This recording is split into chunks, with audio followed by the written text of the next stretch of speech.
Very warm welcome to you all to journalism's 35th birthday party. Good evening, ladies and gentlemen. My name is George Brock. I'm the head of the department, and I stand, as Peter Abelard said, on the shoulders of the giants who went before me. There are a number of giants here this evening, including the original giant, Tom Welsh. Ladies and gentlemen, this will not be a long speech. What you do not want to do is spend a lot of time hearing me. You want to talk to the people you were on your course with, and indeed others. We have a few departures to mark, so I thought first I would give you an extremely rapid, high-altitude tour of where the journalism department now is. In a given year, we have a bit above 600 students in the department. We had 624 last year. About 2/5 of those are undergraduates, 3/5 of them are postgraduates. And what universities like nowadays to call their portfolio, or our portfolio rather, is growing. We've added master's courses in science, journalism, financial journalism, and next week, interactive journalism. However, many of you will have been on the newspaper course. We still have the newspaper course, and it's still called the newspaper course. There's the occasional debate about nomenclature and so on, and I've occasionally wondered whether it ought to be called something else. Last year, about 15 months ago, the application rate for the newspaper course went down a little bit. Nothing serious, just a bit of a dip.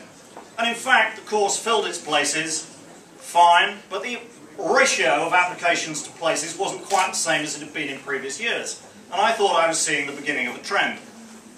However, in 2011, the number of applications for the newspaper course went back to exactly where it was 2 years ago.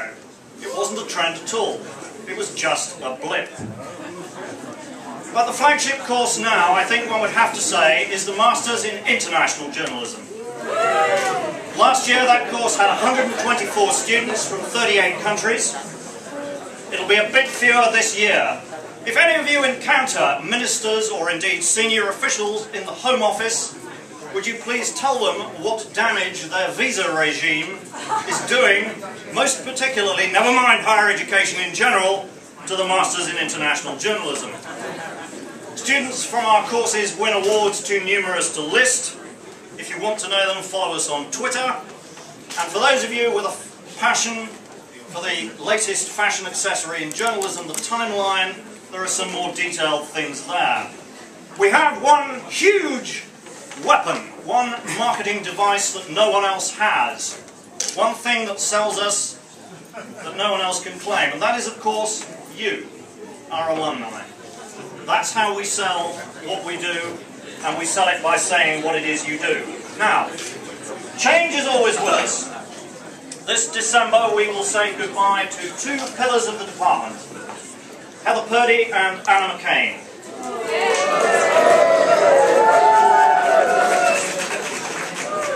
I stress and underline that this is only the start of the farewells.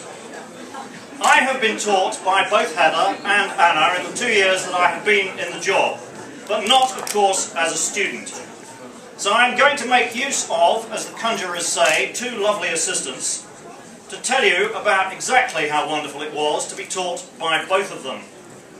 Being city trained, they will do so with eloquent economy.